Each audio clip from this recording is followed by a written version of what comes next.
Hello दोस्तों, आप सभी लोगों का स्वागत है स्टडी विद राजा साहब पर। मैं परवीन सिंह आप सभी लोगों के साथ में। जैसा कि आप सभी लोग जानते हैं, यूपी टीजीटी के लिए मैथ्स की क्लासेस हम कंटिन्यूसली लेकर के आ रहे हैं और मैथ्स की क्लासेस के अंतर्गत अपना टॉपिक चल रहा था दोस्तों कि जो आपके एक व्यापक समीकरण होती है 2 डिग्री की, उसमें कैसे आपकी जो स्ट्रेट लाइन है उसके पेयर को रिप्रेजेंट किया जाता है और उसके लिए क्या क्या कंडीशंस वगैरह होती है, उसके अर्धक वगैरह के बारे में आपको बात करनी थी।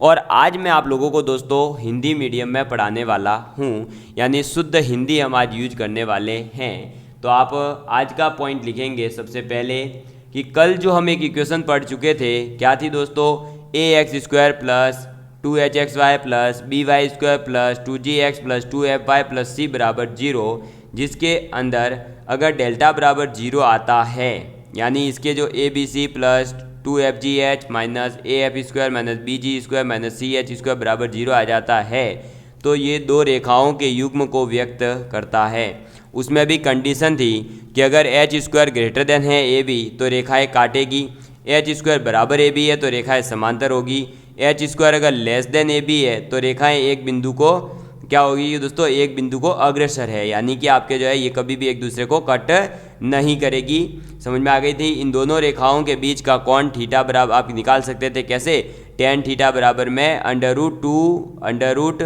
Mod of 2 √h² minus ab upon a plus b। फिर मैंने आपको बताया था कि अगर ये दोनों रेखाएं एक दूसरे को प्रतिच्छेद करती है, यानी इंटरसेक्ट करती है, तो इनका इंटरसेक्शन पॉइंट क्या हो जाएगा, HF minus BG upon AB minus h² और GH माइनस AF अपॉन में AB माइनस h²। इसके बाद में अब आप थर्ड पॉइंट लिखेंगे कि रेखाओं के मध्य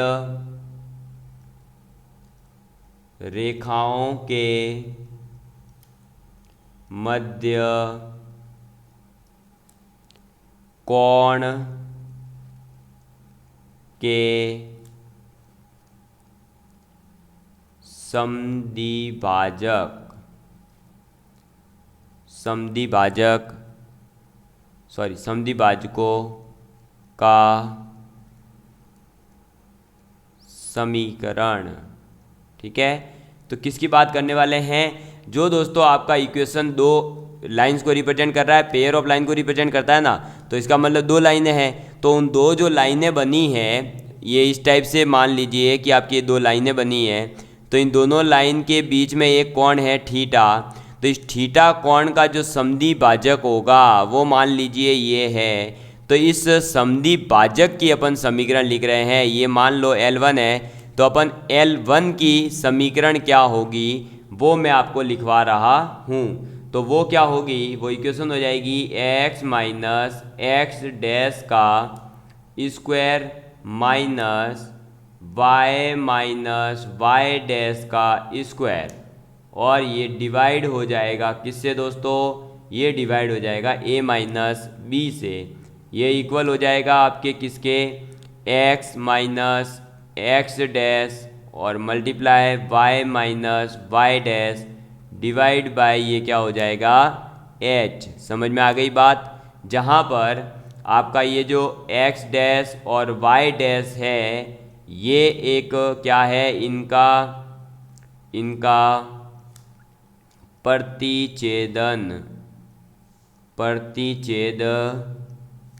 बिंदु है। क्या है, प्रतिच्छेद बिंदु है, यानी ये है इन दोनों का इंटरसेक्ट पॉइंट। ये कह सकते हैं कि ये वाला पॉइंट है, ये ए पॉइंट है। ठीक है, कौन, ये एक्स डैश और वाई डैश। तो 2 रेखाओं के मध्य के कोण का जो समद्विभाजक होगा उसकी समीकरण क्या होगी, x माइनस एक्स डैश का square minus y minus y1 का वाई डैश का स्क्वायर अपॉन में a माइनस बी और x माइनस एक्स डैश गुणा y minus y dash upon में h। समझ में आ गई बात, क्लियर है आप सभी लोगों के लिए। चलिए नेक्स्ट अपने पॉइंट आ जाता है, और नेक्स्ट पॉइंट क्या कहता है, तो नेक्स्ट पॉइंट कहता है कि अगर ये जो दोनों आपकी रेखाएं हैं, यानी कि जो अपन पीछे इक्वेशन पढ़ चुके हैं ना, वो 2 लाइनों को रिप्रेजेंट करता है, तो आप क्या कहेंगे कि उपयुक्त रेखाएं, यानी जो उपरोक्त अपन को रेखाएं बताई गई है, वो उपरोक्त रेखाएं समांतर है। क्या है, पैरेलल है तो उनके बीच की दूरी, यानी कि जो ये आपके लाइन रिप्रेजेंट की जाती है अलग अलग, इस इक्वेशन से दो लाइनें रिप्रेजेंट की जाती है ना, उन दोनों लाइनें एक दूसरे के अगर पैरेलल हो तो उन पैरेलल होगी तब उनके बीच की जो दूरी होगी वो क्या हो जाएगी, 2√g² माइनस AC अपॉन में A गुणा A प्लस B, ठीक है। 2√g² माइनस AC अपॉन में A गुणा A प्लस B हो जाएगी। समझ में आ गई बात? क्लियर है आप सभी लोगों के लिए? मुझे नहीं लगता आप किसी प्रकार का कोई डाउट होगा। चले अब बढ़े आगे की ओर। चलिए दोस्तों, तो बढ़ते हैं एक छोटे से क्वेश्चन की ओर और आप इस क्वेश्चन को ट्राई करिएगा। चलिए लिखेंगे आप क्वेश्चन है कि यदि lambda x² minus 2xy minus y² minus 2x plus 2y बराबर 0, ये एक रेखा युग्म यानी कि पेयर ऑफ लाइंस को रिप्रेजेंट करता है, निरूपित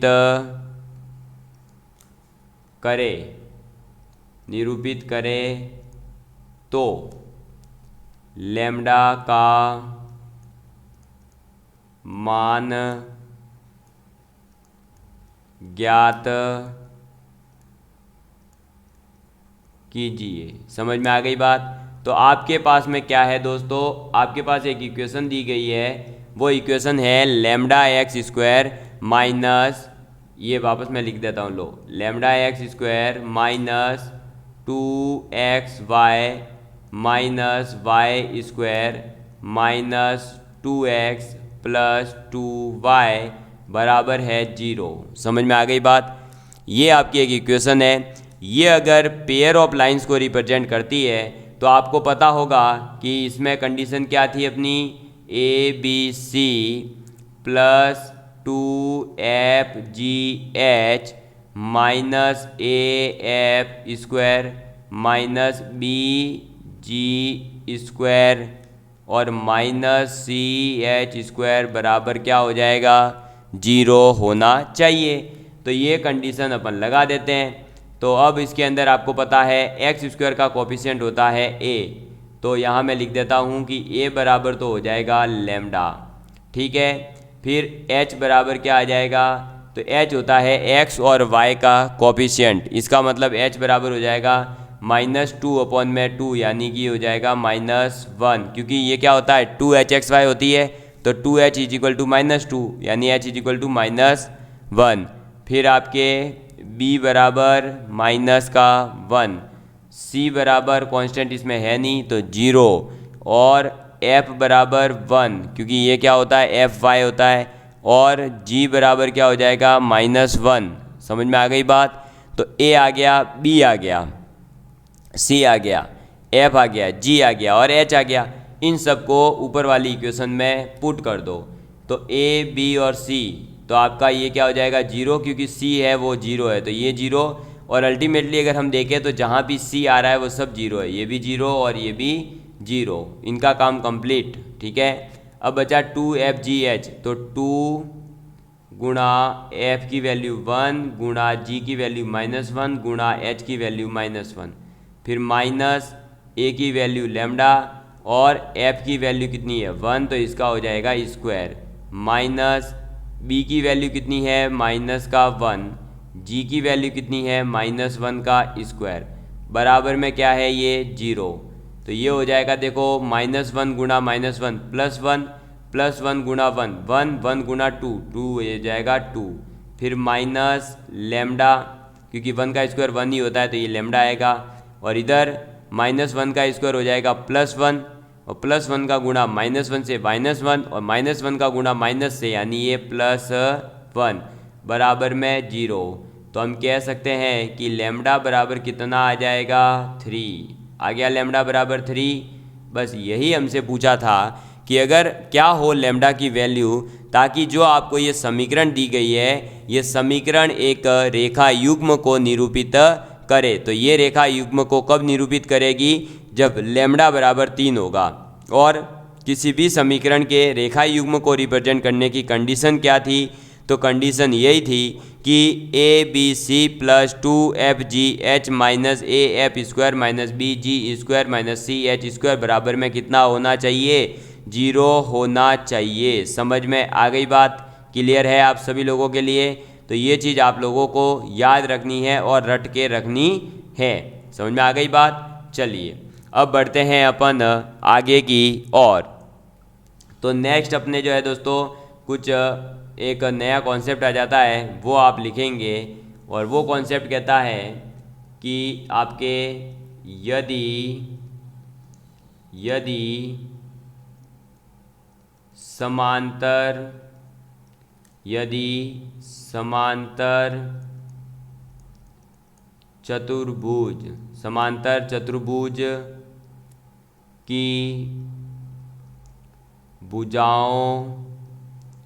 समांतर चतुर्भुज की भुजाओं के समीकरण y बराबर m1x प्लस है c1, फिर है y बराबर m2x प्लस में c2, ऐसे ही फिर है y बराबर m2x प्लस d, और ऐसे ही एक है y बराबर, ये d1 है तो y बराबर m2x प्लस d2। समझ में आ गई बात, क्योंकि समांतर चतुर्भुज के अंदर आपको पता होगा आमने सामने की भुजाएं क्या होगी, पैरेलल। तो एक हो जाएगी y बराबर m1x प्लस c1, एक हो जाएगी y बराबर m1x c2, फिर d1 और d2 जब उनका स्लोप m1 और m2 होगा। तो ये अगर आपके समांतर चतुर्भुज हो, ठीक है, उसकी चारों इक्वेशंस अलग अलग आ गई। तो इस चतुर्भुज का जो क्षेत्रफल होगा, ये जो आपका समांतर चतुर्भुज बना, इस चतुर्भुज का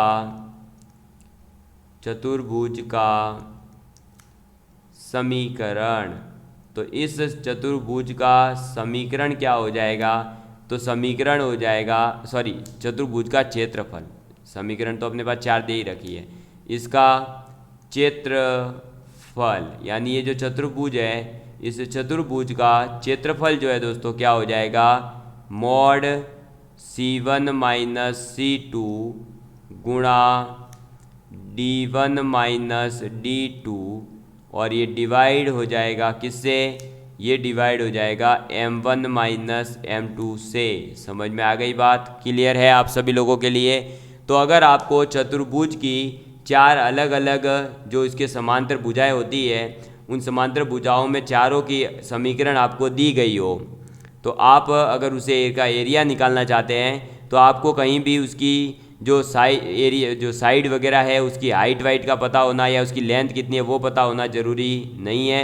बस चारों समीकरण के अंदर c1 c2 d1 d2 क्या है और उन दोनों का स्लोप क्या है m1 और m2, वो आपको पता होना चाहिए। समझ में आ गई बात। तो आप इजीली ही जो है इस क्वेश्चन को कर पाएंगे सॉल्व। अब मैं आप लोगों को करवा देता हूँ क्वेश्चन इससे रिलेटेड, ताकि आप लोगों को और अच्छे से क्लियर हो जाएगा। ठीक है, चलिए तो अपन लिखेंगे अब क्वेश्चन।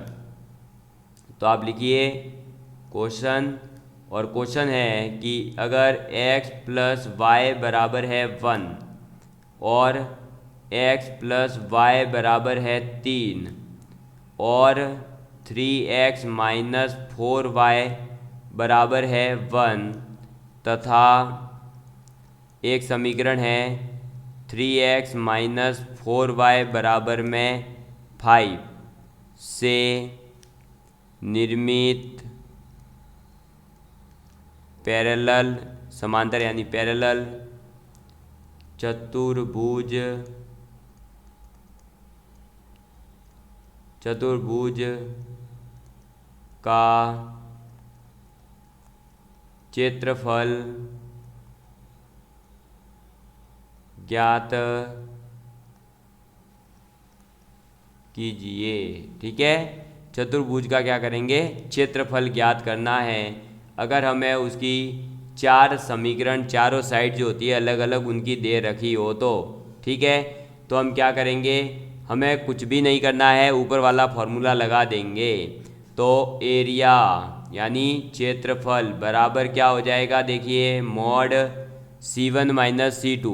तो ये आपका जो है देखो C1 क्या हो जाएगा 1 माइनस 3, ये हो गया, इनटू में इसका जो है क्या हो जाएगा दोस्तों D1 और D2 क्या हो जाएगा, तो D1 और D2 हो जाएगा आपके, देखो यहाँ से अब ये देख लेना कि y बराबर mx प्लस c के फॉर्म में बनेगा। तो यहाँ जो है ये तो क्या था, सिर्फ देखो y बराबर कहोगे आप 3 माइनस एक्स तो दिक्कत नहीं है, ये y बराबर 1 माइनस एक्स कहोगे तो दिक्कत नहीं है। लेकिन यहाँ पर जो है आपके क्या होगा, जब आप इस समीकरण को थोड़ा सा सिंप्लीफाई करेंगे तो देखो ये हो जाएगा 3x माइनस 1 बराबर में 4y। तो y बराबर हम क्या कह सकते हैं, y बराबर कहेंगे 3/4 इंटू एक्स, और ये माइनस का 1/4, और इधर क्या आएगा, तो ये इधर आ जाएगा, ये इधर आ जाएगा, तो दूसरी इक्वेशन हो जाएगी वापस से क्या 3/4 माइनस 5/4, यानी कि जो D1 और D2 है उनकी वैल्यू अपने पास में क्या आएगी 1/4 और 5/4। समझ में आ गई बात, तो वो अपन यहाँ पुट कर देंगे, यानी ये हो जाएगी -1/4, ये माइनस माइनस प्लस 5/4 और डिवाइड बाय m1 m2। तो यहाँ पर अगर आप m1 का कंपेरिजन करेंगे तो देखो y बराबर हो जाएगा -x + 3, यानी कि m1 की वैल्यू आएगी -1, और इधर से अगर हम कंपेरिजन करें तो आ रही है 3/4, ये आ गया, बस यही अपना आंसर हो जाएगा। इसको करो सॉल्व, तो ये हो जाएगा 1 - 2 यानी माइनस का 2, और गुणा हो जाएगा ये कितना 4, ये 4, ये 1 ही आ जाएगा, तो -2 इंटू 1 अपॉन में ये कितना हो जाएगा, तो ऊपर ये आ जाएगा 4 और ये आ जाएगा -7, ये माइनस से माइनस उड़ा, ये कितना बचा 8/7, कितना आ जाएगा 8/7, और जो भी इसकी इकाई है वो आ जाएगी, तो 8/7 इकाई इसका आंसर हो जाएगा। समझ में आ गई बात, क्लियर है आप सभी लोगों के लिए। अब मुझे नहीं लगता किसी प्रकार का कोई डाउट होगा। ठीक है, तो आप इस टाइप के जो है ऐसे क्वेश्चंस आपसे पूछे जा सकते हैं, आप लोगों को ये सॉल्व करने आने चाहिए। तो दोस्तों आपके सिलेबस में क्या था कि भाई रेखा और द्विघात समीकरण के व्यापक समघातीय समीकरण द्वारा निरूपित सरल रेखा युग्म, इनके बीच का कोण, अर्धकों के युग्म का समीकरण, यहाँ तक की बात अपन कंप्लीट कर चुके हैं। ठीक है, अब अपन को पढ़ना है किसके बारे में, वृत्त के बारे में, यानी सर्कल के बारे में आप लोगों को पढ़ना है कि सर्कल की मानक समीकरण क्या होती है, यानी वृत्त की मानक समीकरण क्या है, वृत्त की प्राचलिक समीकरण क्या होती है, इसके बारे में बात करनी है। इसके बारे में भी अपन बात कर चुके हैं, द्विघात व्यापक समीकरण द्वारा रेखा युग्म, ये अपना कंप्लीट हो चुका है। ठीक है, इसके अंदर प्रतिबंध क्या होगा, ABC + 2FGH minus AF² minus BG² plus में CH = 0, ये आपका जो है क्या था, इसकी कंडीशन थी ना भाई, वो कंडीशन आपको याद होनी चाहिए। तो वो आपको रेखा युग्म के बारे में बात कर चुके हैं। अब अपन को पहले बात करनी है वृत्त, परवलय, दीर्घवृत्त, अतिपरवलय की जो मानक और प्राचलिक समीकरण है उनके बारे में। उसके बाद में वृत्त, परवलय, दीर्घवृत्त, परवलय, अतिपरवलय, इन सभी के बारे में क्या जो है आपका जो अपन ने इक्वेशन पढ़ी है ना, ax² + 2hxy + by² + 2gx + 2fy + c = 0, वो न केवल पेयर ऑफ लाइंस को रिप्रेजेंट करती है बल्कि उसके अंदर अलग अलग कंडीशन जैसे जैसे लगाते हैं वैसे वैसे वो कभी रेखा युग्मों को रिप्रेजेंट करेगी, कभी वृत्त को रिप्रेजेंट करेगी, कभी परवलय को, कभी आपके दीर्घवृत्त को, कभी अतिपरवलय को रिप्रेजेंट करती है। तो वो सभी आपको प्रतिबंध जो है वो याद रखने हैं। ठीक है, उसके बाद में आपको पढ़ना था स्पर्श और उनके बारे में। तो कल मैं आप लोगों को जितने भी आपके ये हैं वृत्त, परवलय, दीर्घवृत्त, परवलय और अतिपरवलय, दीर्घवृत्त और अतिपरवलय, इन चारों के चारों की मानक समीकरण और प्राचलिक समीकरण जो है वो बता दूंगा। ठीक है, तो आज अपना रेखा युग्म वाला जो टॉपिक दे रखा है वो यहीं पर होता है समाप्त। अब मिलेंगे अपन अगली क्लास के अंदर, तब तक के लिए बाय बाय।